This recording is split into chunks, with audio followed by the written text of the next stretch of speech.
Assalamualaikum warahmatullahi wabarakatuh. Nama saya Susilawati dengan NIM 2008 3040644 dari kelas IATB semester 6. Video ini dibuat untuk memenuhi tugas UTS mata kuliah Kajian Kitab Tafsir Nusantara. Pada kali ini saya akan membahas salah satu kitab tafsir Nusantara, yaitu Tafsir Sufi Al-Fatihah karya Jalaluddin Rahmat. Poin pertama yaitu tentang biografi singkat Jalaluddin Rahmat. Jalaluddin Rahmat lebih dikenal dengan sebutan Kang Jalal, lahir di Bojong Salam, Rancaikek, Bandung pada tanggal 29 Agustus 1949. Beliau terlahir dari pasangan Bapak Haji Rahmat dan Ibu Syaja'ah yang berasal dari keluarga terdidik terutama dalam bidang agama Islam. Karena kakeknya merupakan seorang pengasuh pondok pesantren di daerah Cicalengka, sementara ayahnya adalah seorang kiai atau ajengan sekaligus lurah kampung yang pernah ikut dalam perjuangan gerakan keagamaan untuk mendirikan negara Islam. Poin selanjutnya yaitu tentang riwayat singkat perjalanan hidup Jalaluddin Rahmat. Pendidikan formal Jalaluddin Rahmat dimulai dari SD di kampungnya. Terkait pendidikan agama, sejak SD ibunya telah menitipkan kepada Kiai Sidik, yaitu seorang Kiai NU. Dari Kiai inilah Jalaluddin mengenal ilmu nahwu dan shorof. Kemudian melanjutkan jenjang pendidikan menengahnya di SMP Muslimin 3 Bandung. Selesai SMP, beliau melanjutkan pendidikannya di SMA 2 Bandung. Dengan bekal ijazah SMA, ia melanjutkan studinya di Fakultas Publisistik Universitas Padjadjaran yang sekarang bernama Fakultas Ilmu Komunikasi. Bersamaan dengan kuliah di Fakultas Publisistik itu, beliau juga belajar di pendidikan guru sekolah lanjutan pertama atau PGSLP. Dalam posisinya sebagai dosen, beliau memperoleh beasiswa Fulbright dan masuk Iowa State University. Beliau mengambil kuliah komunikasi dan psikologi, tetapi beliau lebih banyak memperoleh pengetahuan dari perpustakaan universitasnya. Berkat kecerdasannya, beliau lulus dengan predikat magna cum laude. Kemudian pada tahun 1981, beliau kembali ke Indonesia dan menulis buku psikologi komunikasi. Beliau merancang kurikulum di fakultasnya, memberikan kuliah dalam berbagai disiplin, termasuk sistem politik Indonesia. Beliau pun aktif membina para mahasiswa di berbagai kampus di Bandung. Beliau juga memberikan kuliah etika dan agama Islam di ITB dan IAIN Bandung, serta mencoba menggabungkan sains dan agama.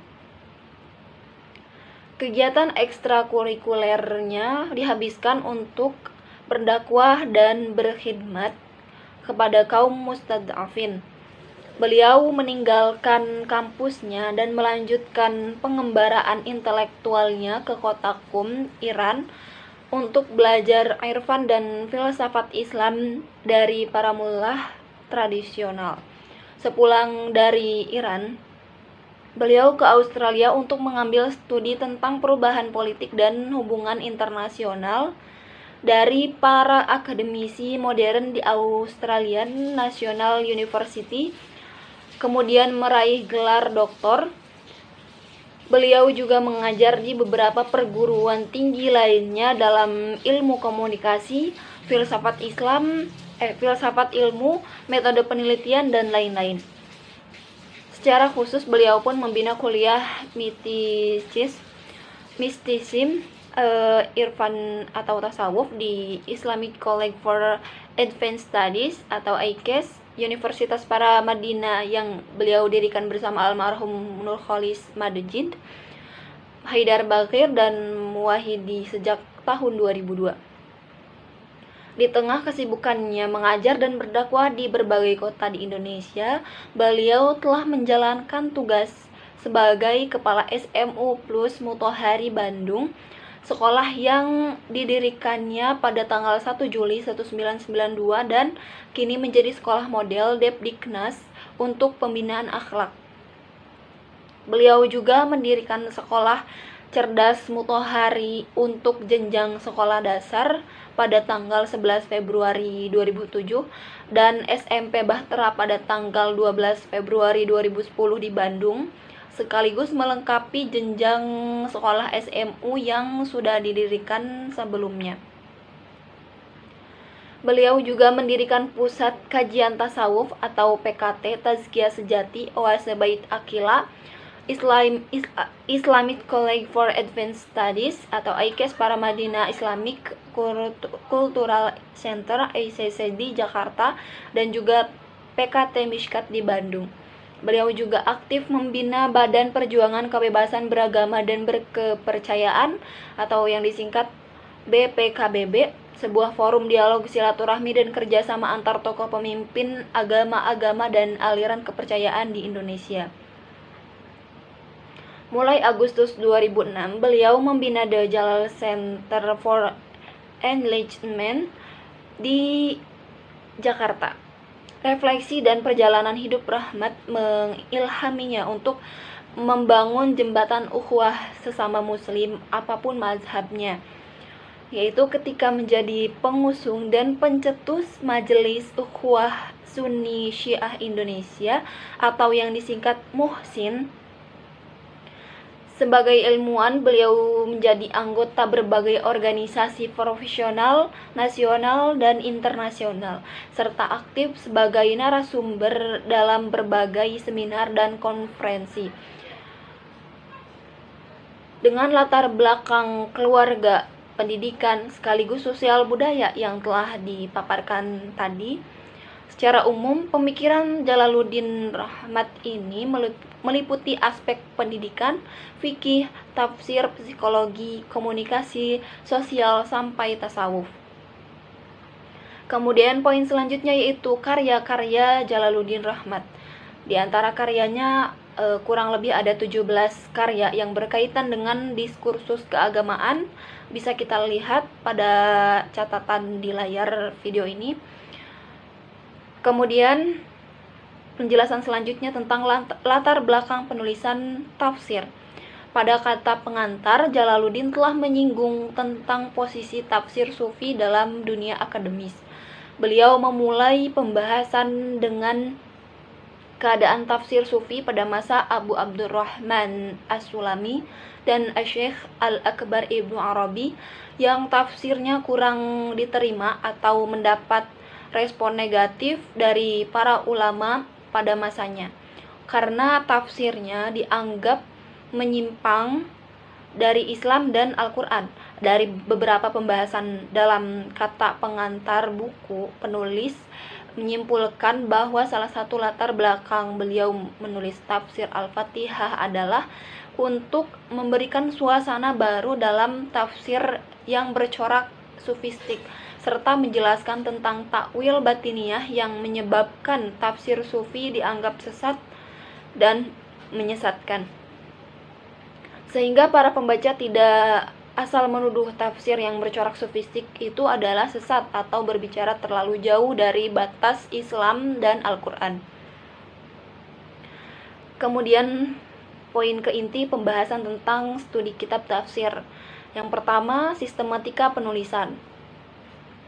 Pada kitab tafsir ini, Jalaluddin memulai penulisannya dengan menjelaskan pengertian tafsir dan takwil. Hal tersebut terlihat jelas pada bab pertama dalam kitab tafsir ini. Jalaluddin membedakan antara tafsir dan takwil. Pada bab selanjutnya, Jalaluddin membahas tentang fadilah surat Al-Fatihah, tafsir isti'adzah, dan kashkul. Poin selanjutnya, bentuk penyajian tafsir. Melihat sistematika penyajian buku tafsir Sufi Al-Fatihah ini, Gusmian mengkategorikannya ke dalam salah satu tafsir dengan model penyajian tematik klasik. Meski demikian, dapat disimpulkan bahwa tafsir ini menggunakan metode tematik yaitu maudhu'i. Hal ini terlihat dari proporsi buku yang membahas tema-tema pokok seperti tafsir dan takwil. Nama-nama lain Al-Fatihah, keutamaan Al-Fatihah dan tafsir isti'adzah. Sebagai contoh, ketika membahas tentang tafsir dan takwil, Jalaluddin menghadirkan beberapa ayat yang dianggap mutasyabihat dan membutuhkan takwil. Poin selanjutnya yaitu corak penafsiran. Setelah membaca dan mencermati tafsir Sufi Al-Fatihah ini, dapat disimpulkan bahwa kecenderungan corak tafsirnya bernuansa sufistik. Hal ini dibuktikan dengan intensitas Jalaluddin sebagai penulis dalam mengutip referensi tasawuf ketika memaparkan penafsirannya, baik itu tasawuf teoritis maupun praktis. Pada saat menjelaskan tentang tafsir dan takwil, misalnya, Jalaluddin mengutip sajak kerinduan seruling karya Jalaluddin Rumi dan tamsil perjalanan menuju Allah dari Musyawarah Burung karya Fariduddin Attar. Beliau juga mengutip As-Sulami dan Al-Alusi, dua orang mufasir yang terkenal dengan interpretasi sufistiknya. Kemudian poin selanjutnya yaitu bentuk penafsiran. Dalam kaitannya dengan tafsir karya Jalaluddin Rahmat ini, secara umum dapat dikategorikan sebagai literatur tentang Al-Quran yang menggunakan bentuk penafsiran bil ma'thur, yaitu penjelasan tentang Al-Quran dengan merujuk pada keterangan dalam Al-Quran atau penjelasan dalam hadis, atau juga pernyataan para sahabat dan tabi'in. Poin selanjutnya yaitu sumber-sumber rujukan. Dalam penulisan buku tafsir ini, Jalaluddin banyak mengutip pendapat dari ulama lain. Melihat daftar rujukan yang ada di bagian akhir buku ini, nampak jelas sekali bahwa karya tafsir ini dominan menggunakan sumber-sumber relevan, terutama referensi tafsir, hadis, dan tasawuf. Oleh karena itu, meski karya ini mengambil judul tafsir sufi yang secara teoritis lebih cenderung tafsir isari, namun tafsir ini dapat dikategorikan ke dalam tafsir bil ma'thur karena lebih sering mengutip tafsir dan hadis yang relevan dengan konteks. Ketika menjelaskan tentang nama-nama surat Al-Fatihah, Jalaluddin sering mengutip pernyataan dari tafsir lain, misal tafsir Jami al-Ahkam, Al-Khassaf, Al-Muhit Al-Azam, Ad-Dur Al-Mansur, Mafatih Al-Ghaib, Al-Mizan, Al-Amsal, dan Al-Furqan. Begitu juga ketika beliau menerangkan isti'adzah dan keutamaannya, beliau mengutip dari tafsir Al-Quranul Karim, Ruh Al-Bayan, Mafatih Al-Ghaib, Nahj Al-Balaghah, Ihya Ulumuddin, dan Hazinat Al-Asrar. Kemudian poin selanjutnya yaitu tentang contoh penafsiran. Ketika menyebut tentang nama-nama Al-Fatihah, Jalaluddin Rahmat mengutip beberapa ayat yang mengandung nama-nama lain surat tersebut. Salah satu contohnya yaitu nama lain dari surat Al-Fatihah yaitu Alhamd. Beliau mengutip beberapa ayat Al-Quran yang memuat ucapan syukur pada para nabi alaihissalam yang menggunakan kalimat Alhamdulillah, seperti pada Quran surat Al-Mu'minun ayat 28, Quran surat Ibrahim ayat 39, dan Quran surat An-Naml ayat 15. Dari paparan tadi dapat kita simpulkan bahwa dengan mencermati secara utuh bahwa tafsir ini lebih tepat dikategorikan sebagai pengantar sebuah tafsir karena memang belum masuk pada surat Al-Fatihah. Lebih dari setengah isi buku tafsir ini berbicara mengenai isti'adzah dan serba-serbinya. Kata muqaddimah yang ditambahkan setelah judul besar buku tafsir Sufi Al-Fatihah Mungkin dimaksudkan penulisnya untuk menegaskan sebagian besar kontennya. Padahal jika dieksplisitkan penyebutan isti'adzah di judul pun tidak ada salahnya. Misalnya, tafsir isti'adzah pengantar tafsir Sufi Al-Fatihah atau isti'adzah muqaddimah tafsir Sufi Al-Fatihah. Bisa jadi aspek marketabilitas lebih menjadi pertimbangan ketika penulis bersama penerbit memilih titel untuk buku tafsir ini. Meskipun demikian, dengan segala keterbatasan yang dimiliki, buku tafsir ini telah mendapatkan ruang tersendiri dalam khazanah perkembangan tafsir di Indonesia, terutama dengan nuansa sufistiknya yang khas. Sekian, terima kasih. Wassalamualaikum warahmatullahi wabarakatuh.